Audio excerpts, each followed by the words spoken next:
What's up, guys? It's Mark, the Delaware comic dude, coming at you with another review here. So today we got Mr. and Mrs. X, dude, which is done by Kelly Thompson, who she did the Rogue and Gambit series recently, which kind of like reintroduced them as a couple, and this is kind of like I don't want to say an offshoot from that, but it's definitely kind of a continuation of that. So what happened was overall, this is a decent book. There's a little bit of cringe here, but not too bad. Great cover by Terry Dodson. Him and his wife Rachel, I believe, are a pencil and ink combo, and they did a lot of books once upon a time. I don't see them as much nowadays. My guess is that they don't do it as much. But anyway, what happened was in X-Men Gold number 30, which was supposed to be the marriage of Kitty Pryde and Colossus. The marriage of Kitty Pryde and Colossus fell through because she basically abandoned him at the altar, basically saying, I can't do that. And so everyone was depressed, upset, and Gambit kind of took the opportunity to propose to Rogue. And, of course, now they're getting married after having the complete on and off relationship all throughout X-Men Volume 2 and through, issues on Uncanny X-Men Once Upon a Time, like issues, God, I don't know, it would have been around like 300 to 350, even more, even after that. It was long after that, too. But overall, this is a decent book. So we start out, and we get kind of an explanation about, what happened, explains her, about, on and out of love and in love again, over and over again, to where, basically on and off relationship between them. They're, for anyone who doesn't know, Gambit and Rogue were kind of like the hot couple of Marvel Comics, basically in the 90s. Definitely in the X-Men, maybe in all of comics in general, but Gambit's one of my favorite X-Men. He might be my favorite one. There's only a couple people even close. Then I love Rogue because they just have a great relationship. So, back to the story is that Gambit took the opportunity once their wedding, Kitty and Peter's wedding failed, didn't go through. He proposed to Rogue. She said yes, and this is kind of where it starts to take off. Kind of start out with some flashbacks. You get a little Shi'ar shit going along with everything that they were going through with their wedding, and then, wow, guess what, guys? By the way, I have to mention, this book has heterosexuality in it. I almost forgot to discuss that because, which is really surprising that they did this, because this heterosexuality has basically been banned in Marvel Comics, or at least it was there for a while. Like, they literally took all the couples, heterosexuality couples, and just got rid of them thanks to SJW Marvel. But luckily, I think the fans are slowly taking it back because we drive the sales of books, and we really we determine what gets canceled and what goes on, whether the SJW comic pros believe it or not. We control it, whether they like it or not. Anyway, so this has some great art. I'm not too familiar with Oscar Bazaldua. I'm probably not pronouncing that right, but he has some decent art. I'm not a huge fan of his Gambit. It's a little too, it's not rugged looking enough for me, but it's still very good. So, basically, we start out, we got the thing talking about the weddings. They're going through, everyone's just kind of yapping about things, saying, oh, blah, blah, blah, blah, blah.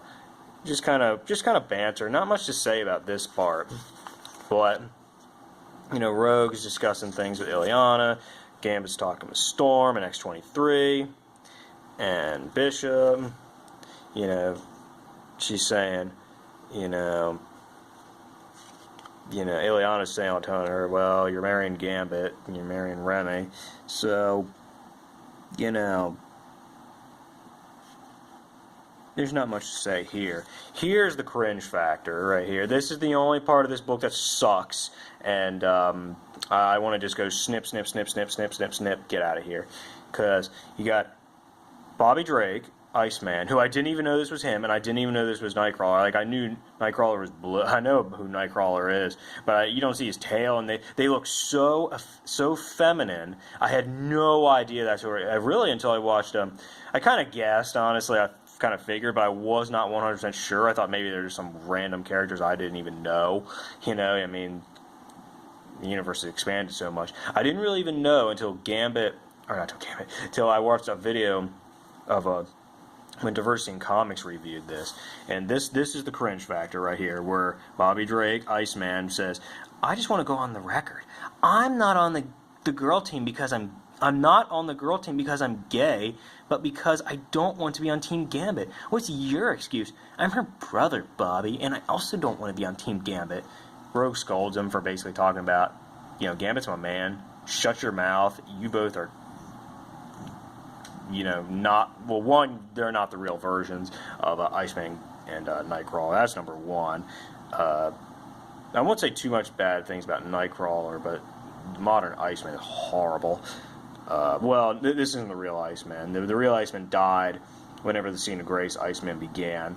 So then you get some more banter, kind of like Jubilee's really excited for the wedding. It's really nice.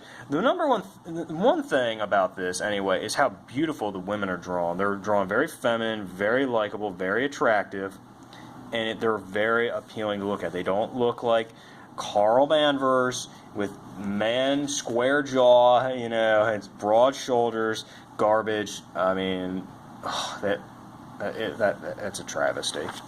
So then find out Mystique crashes the wedding, kind of.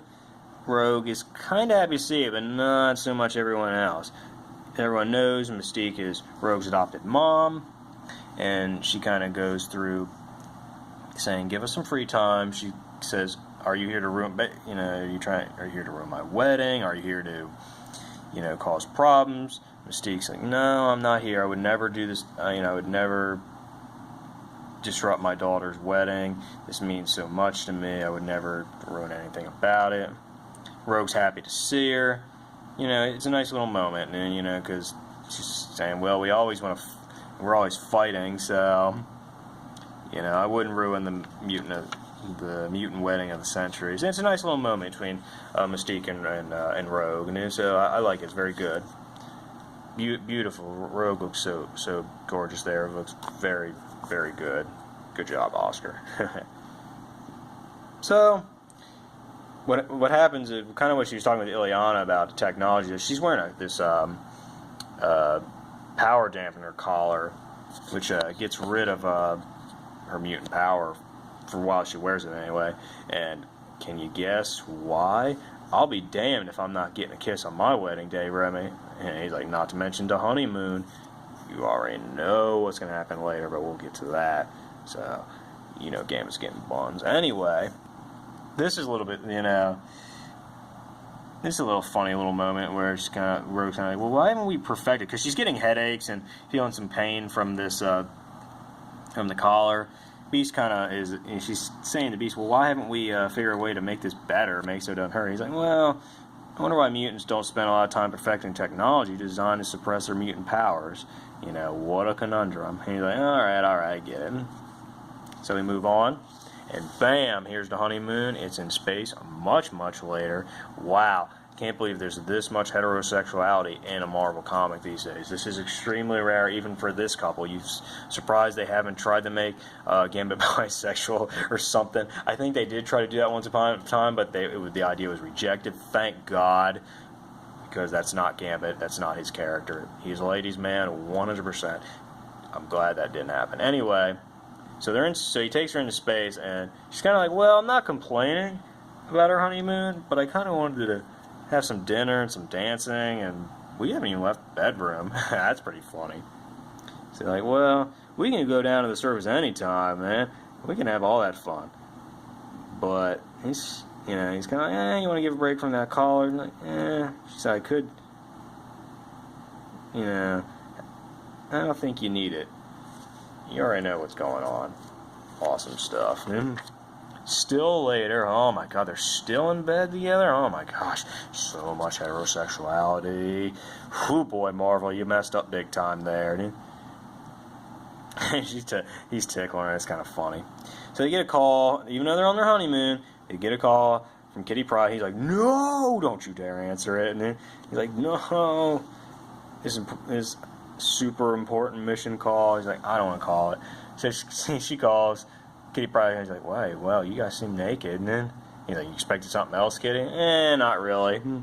So she basically explains that these two are the only